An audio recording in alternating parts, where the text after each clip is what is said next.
નમસ્કાર મિત્રો, સ્વાગત છે તમારું અમારી યુટ્યુબ ચેનલમાં। તો મિત્રો, ગુજરાત રાજ્ય નાગરિક પુરવઠા નિગમ લિમિટેડ દ્વારા ભરતી બહાર પાડવામાં આવેલી છે। તો આ ભરતી વિશે આપણે તમામ પ્રકારની માહિતી એક જ વિડીયોમાં મેળવી લેશું, પરંતુ તે પહેલા વિડીયો ગમે તો લાઈક અને શેર કરી દેજો। ચેનલમાં નવા હોય તો ચેનલને સબસ્ક્રાઇબ કરી દેજો। તો ચાલો મિત્રો, વિડીયોની શરૂઆત કરીએ।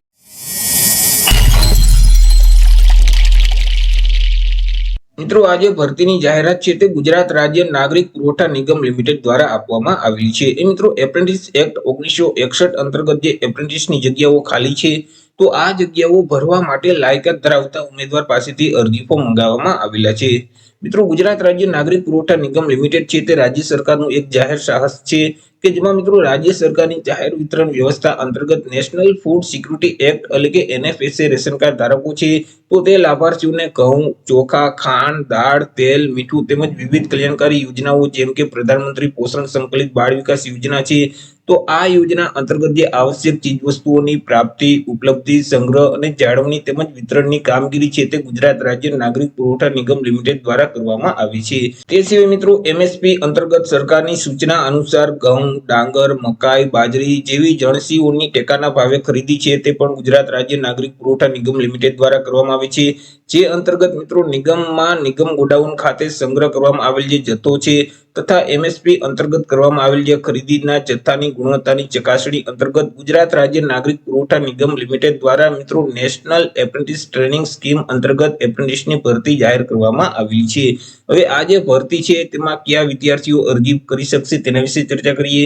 તો મિત્રો, વિદ્યાર્થીઓએ છેલ્લા 3 વર્ષમાં એટલે કે નાણાકીય વર્ષ 2021-22 અથવા તો 22-23 અથવા તો 23-24 માં જે ઉમેદવારોએ BSc એગ્રીકલ્ચર અથવા તો BTech ઇન એગ્રીકલ્ચર અથવા તો એન્જિનિયરિંગ અથવા તો BSc ઇન કેમિસ્ટ્રી અથવા તો BA અથવા BCom અથવા BBA અથવા MA અથવા MCom અથવા તો MBA અથવા તો ડિપ્લોમા ઓટોમોબાઈલ અથવા તો ડિગ્રી ઓટોમોબાઈલ એન્જિનિયર આમાંથી કોઈ પણ એક ડિગ્રી પ્રથમ શ્રેણી સાથે જે વિદ્યાર્થીઓએ પાસ કરેલ છે તે ઉમેદવાર આ ભરતીમાં અરજી ફોર્મ ભરી શકશે। એ મિત્રો, તાલીમ લેવા ઈચ્છુક જે ઉમેદવાર છે તેઓએ ઓનલાઈન રજીસ્ટ્રેશન કરવાનું રહેશે, ઓનલાઈન અરજી ફોર્મ ભરવાનું રહેશે।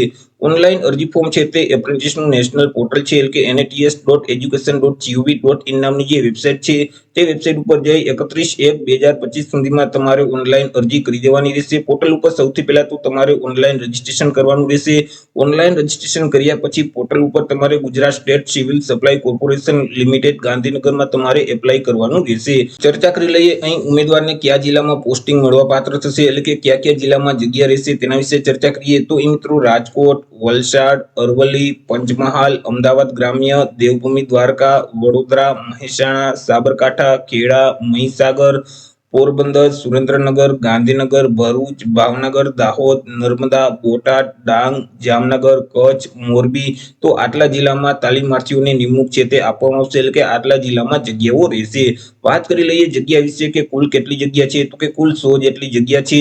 અને મિત્રો, અહીં પગાર કેટલો આપવામાં આવશે, તો એ મિત્રો ભારત સરકારના નિયમ મુજબ ઉમેદવારને સ્ટાઇપેન્ડ છે તે મળવા પાત્ર થશે કે જેમાં મિત્રો જે ઉમેદવારોએ સ્નાતક એટલે કે ગ્રેજ્યુએશન પાસ કરેલ છે તો તેવા ઉમેદવારોને દર મહિને ₹18,000 ફિક્સ પગાર આપવામાં આવશે।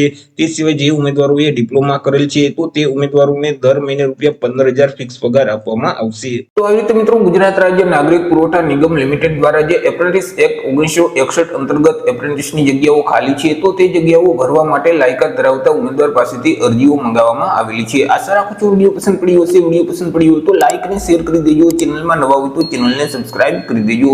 ફરી મળીશું એક નવા ટોપિક સાથે એક નવા જ વિડીયોમાં। ત્યાં સુધી જય હિન્દ, વંદે માતરમ।